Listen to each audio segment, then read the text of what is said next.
Semearen eta Espiritu Santuaren izenean. Jauna, zuekin. Senideok aitor ditzagun humiltasunez gure pekatuak, misterio santuak behar bezala ospatu izateko. Erruki, jauna. Kristo, erruki. Erruki, jauna. Erruki dakigula jainko guzti zaltsua eta gure pekatuak barkaturik eraman gaitzala betiko bizitzara. Egin ezagun odoiz. Jainko alu guztidun errokitsua. Juan Maria Vianney santua miragarri egin zenuen bere apaiz lanetarako arduraz. Egizu, haren odoitzez eta ejemplu bidez, maitasunez gure senideak Kristoren gana bilditzagula eta haiekin batean iritsi dezagula betiko zoriona.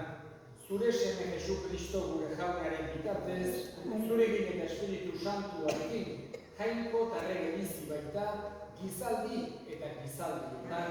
Amen.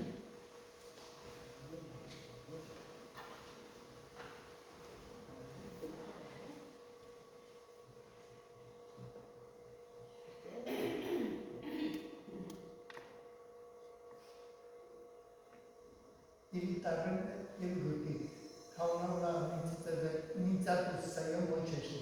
Hauek dira jaunaren jaia, bere garaian ospatu behar dituzuen batzar nagusia eta santua. Lehenengo hilean, hilaren 14ean, ilun nabarrean jaunaren Paskoa. Hil horrena, 15ean, hori hilean jaia jaunari eskenia arrotu gabeko ogia jartzen dituzue 7 egunez. Lehenengo egunean batzarra santua egingo duzue. Ez duzu egin horretako lanik egingo. Erreopariak eskainiko dizkiozue jaunari 7 egunez. 7. batzarra santua egingo duzue berriro. Ez duzu inolako lanik egingo.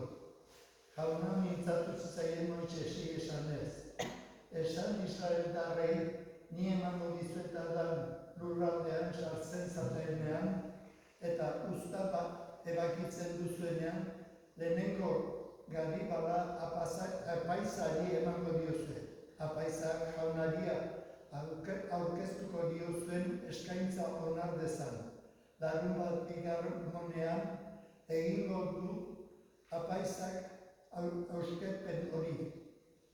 Garibalaren aurkezpen egin zen duten larunbat bigarrenean hasita 7 aste zenbatuko dituzue eta 7. larunbat bigarrenean, hau da 50. egunean, opari berri bat eskainiko diozue jaunari. 7. hilabeteko 10. eguna pekatu garbitzen eguna da, batzarre santua egingo duzue. Zeuron buruei gogor egingo diozue eta jaunari erreoparia eskainiko. 7. hilabete horren 15. eguna Oiartzagolan jai da jaunari eskainia eta 7 egun iraungo du. Lehenengo egunean batzarra santua egingo duzue eta ez duzue inolako lanik egingo. 7 egunez erreopariak eskainiko dizkiozue jaunari eta 8. batzarre santua egingo duzue eta erreopariak eskaini jaunari, ez duzue inolako lanik egingo. Hauek dira jaunaren jaiak. Jai hauetan batzarre santuak egingo dituzue eta erreopariak eta eskaintzak eskainiko dizkiozue jaunari. Elkartasun opariak eta isurropariak egun bakoitzari dagokion eran. Jaunak esana.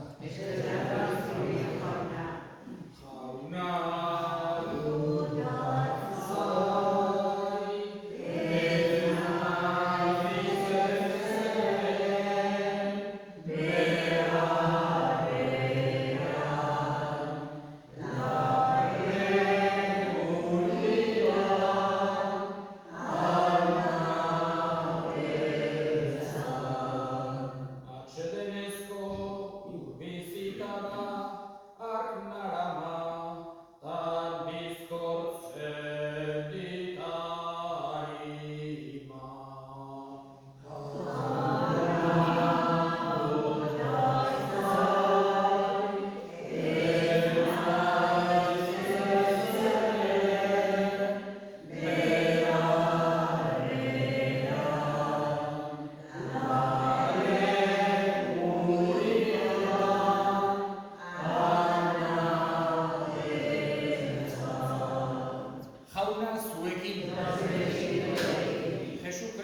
Evangelioa San Mateoren liburutik. Aldi hartan Jesus bere herrira etorri zen, eta erakusten ari zitzaien sinagogan, denak harritzeraino. Entzuleek onera zioten, nondik ditu honek olako jakinduria eta ahalmenak. Hau ez alda, bada, arotzaren semea, ez alda Maria honen ama, eta honen anaiak ez aldira Santiago, Jose, Simon eta Judas, ez aldira gure artean bizi honen arrebak, nondik ditu beraz honek guzti hauek. Eta ezin sinistu zuten harengan. Jesusek berriz honela esan zuen. Bere herrian eta bere etxean bakarrik gutxi esten dute profeta. Eta haien sinis gogorkeriagatik ez zuenan mirari askorik egin. Jaunak esana. Gaurkoan Elizak San Juan Maria Vianney edo Arseko apezaren eguna ospatzen du. Hain zuzen ere, 19. mendean, Frantziko ekialdean, parroko izan duzan gizon, sencillo, xalo bat dugu hain zuzen ere San Juan Maria Vianney, baino bere herri txiki batean egon duzen, gutxi gora bera, Beteluren tamaina eukidezagen, herri baten 300 biztanle olako bat zituen, eta gaur egun konsideratzen dugu munduko parroko guztien zaindaria. Bere eginkizuna hainen eraginkorra eta mesedegarria izan baizen. El cura de Ars, que tuvo en un pueblo, como decía, más o menos del mismo tamaño que Betelu, él llegó ahí, un hombre que no se había, vamos a decir, hecho especialmente conocido en el seminario, no le habían mandado a los mejores destinos, ni le costaba un poco el latín, porque en aquella época en el seminario solían entrar casi todos de pequeños, con 12 años. Entonces ya cuando tenían 18 dominaban bien el latín, los estudios se hacían todo en latín, y el cura de Ars entró más tarde, fue una vocación tardía, y entró con sus 18, 20 años, y le costaba el latín, no tenía esa facilidad de idiomas y por eso tuvo algunas dificultades con el estudio. Era un hombre muy inteligente y se ve en sus sermones, se ve en la forma en que enfoca los temas, pero en los estudios no destacó por este tema del latín, que le costaba el idioma. Pero consiguió aprobar con mucho esfuerzo, con mucha ayuda, pero llegó a ser y le destinaron párroco de un pueblo pequeño. En aquella época, en la zona de Lyon por ahí, y él llegó a Ars, como se llegaba en aquella época, caminando, se encontró con un pastorcillo del pueblo que estaba ahí en la entrada, y se saludaron, y le dijo, ¿por dónde se va a Ars? Que no sé cómo se llega, y él le explicó el camino, y le dijo, tú me has enseñado el camino de Ars, yo intentaré enseñarte el camino del cielo. Fue un hombre, como decía, que es hoy en día el patrón de todos los párrocos del mundo, un hombre sencillo, un hombre humilde, un hombre totalmente dedicado a su labor, que tuvo como varias características principales. Por un lado, era una época, estamos en la época de la Revolución Francesa, distintas guerras, y eso hace siempre que haya también gente necesitada. Si no, no es que sea una región especialmente pobre, pero en aquella época había gente necesitada y una de las máximas solicitudes del cura de Ars fue la gente necesitada de su pueblo. Tenemos que pensar que Jesús es algo que enseñó en el Evangelio, que no podemos, es algo identificativo de los cristianos, ocuparnos de las personas más necesitadas. Y el cura de Ars lo hizo de una forma muy, vamos a decir, consciente de que eso era algo esencial en su ministerio. Por otro lado, fue un hombre que vivió una vida muy austera, de una penitencia casi podríamos decir extrema, una penitencia muy fuerte, en lo cual no quiere decir que todo el mundo tenga que imitar la dureza de la penitencia del cura de Ars, pero sí que podemos admirarlo, porque lo hacía con el mejor de las voluntades, porque él quería estar completamente entregado a su labor, entregado al predicar el Evangelio, entregado a la vida espiritual. Y esa vida dura de penitencia le ayudaba. tienen mucha importancia sus sermones, como decía antes, por eso algunos, como tuvo esa dificultad por el tema del idioma, algunos decían no, tenía muy pocas luces el cura de Ars. No es verdad, porque los sermones demuestran que era una persona muy inteligente y que sabía muy bien llegar al corazón de las personas, y por eso tienen importancia sus sermones. Pero la característica principal y por la que más destacó el cura de Ars fue como confesor. Él tenía, por eso digo que era una persona inteligente, tenía una gran lucidez para ayudar a las almas en la confesión. El cura de Ars ayudaba dando consuelo, dando luz y sobre todo haciendo sentir esa misericordia de Dios. En las épocas más fuertes llegaban trenes incluso desde París, por la fama que tenía, a confesarse con el cura de Ars. Llegaba y unas colas interminables esperando para confesar. Otras épocas, pero tenía, vamos a decir, el cura de Ars, este carisma especial, y tantísima gente acudía, a veces llegaba a estar 10 horas el mismo día en el confesionario, de la cantidad de gente que acudía por esa lucidez que transmitía y esa ayuda a tantas personas, la cantidad de anécdotas de gente que le ayudó muchísimo en la confesión, etc. Él fue también, como decía, toda su vida cura en el pueblo, lo cual también es un ejemplo para todos nosotros, porque para él no estaba preocupado de acabar siendo una persona importante, llamativa, sino que él quería entregarse en el rebaño que la Iglesia le había encomendado, y ese fue su principal y casi podemos decir única tarea en su vida. También trató de transformar y realmente consiguió, porque era una época, nosotros ahora pensamos en el siglo XIX, nuestros pueblos eran muy católicos, pero en aquella zona, después de la Revolución Francesa, etc., había gente también muy enfriada, alejada de la fe, y él en su pueblo hizo una labor grandísima para volver a resucitar esa vida cristiana, esa vida de fe. Hoy le pedimos su ayuda desde nuestra situación, desde pedimos también por todos los curas, párrocos del mundo, para que sepamos también aprender de nuestro patrón. Eskatzen digu bada, Arseko apezari bere laguntza, bere bitartekaritza, bere argia eman dezaigula. Eta egin ditzagun orain gure eskariak. Eskartu dugu, gaur dugu honetan, munduko parroko guztien alde.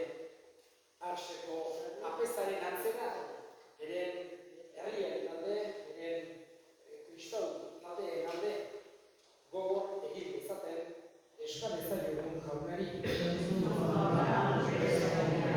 Eta gure hilakoen alde, gaurko meza santuan bereziki, Maritxu Estanka gogoan hartuko dugu, jaunak bere baitan hartu, eta handik gure alde egin dezan, eskar ezaiogun jaunari. Entzun aita hona bihotzez egiten dizkizugun eskariak, Jesu Kristo gure jaunaren bitartez. Amen.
Juan Maria Vianney santuaren jaiote egunean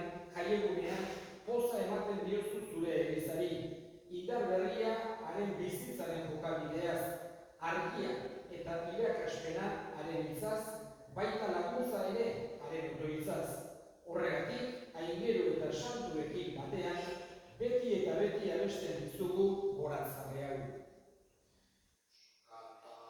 Zagur nahi genuekin, zeruko kanta ederrena, santua, santu, santua zera, Jaungoiko gure jaunonena, zeru eta lurra goresten dute, goresten zure ahalmena.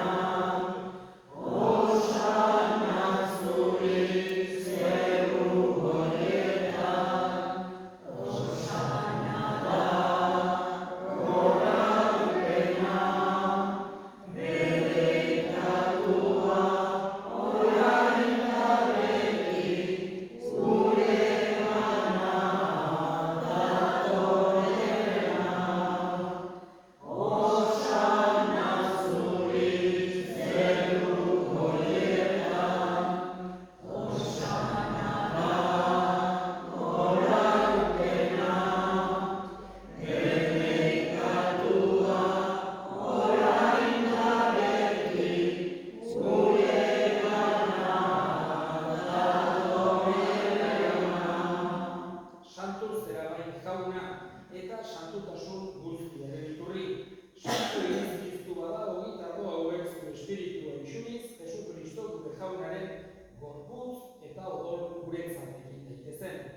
Berak saldu zutenean eta bere gogoz gurutzera zikoala ogi hartu eta eskerrak emanez zatitu zuen eta bere ikaslei eman zien esanez. Hartzazue eta jan guztiok hortatik, hau gorputza data zuentzat emango dena.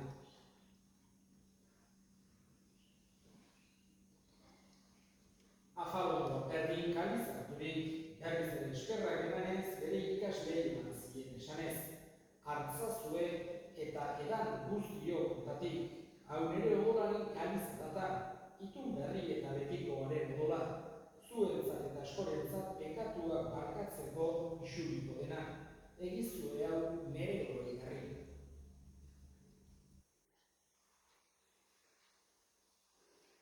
Hau da, sinismenaren misterioa.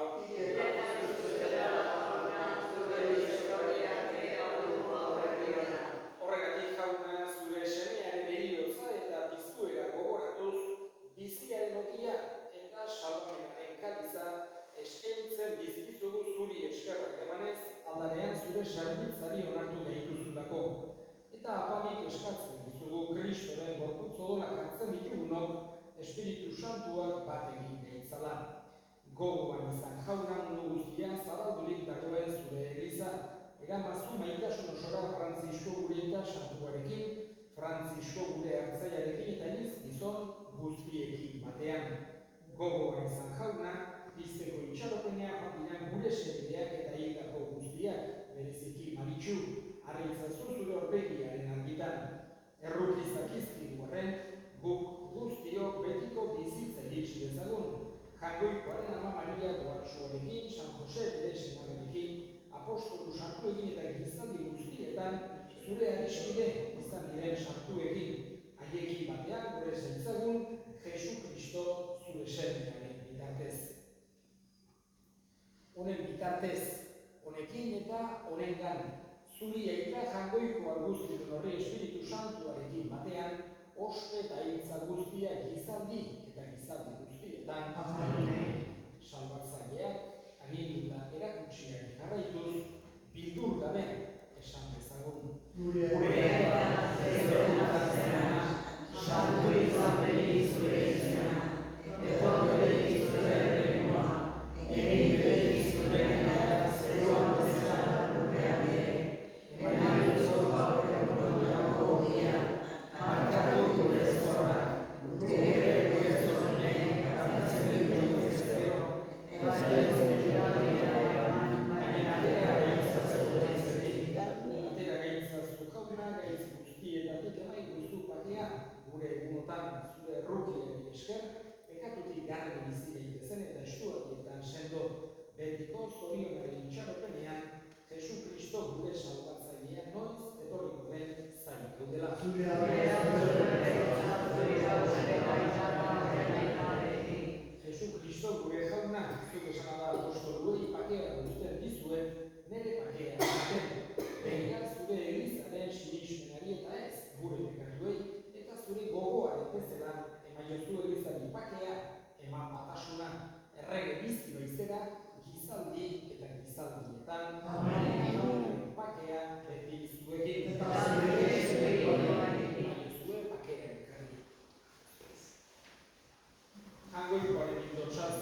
kentzen duena, zorion suak jaunaren dituak. Jauna.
Egin dezagun otoituz.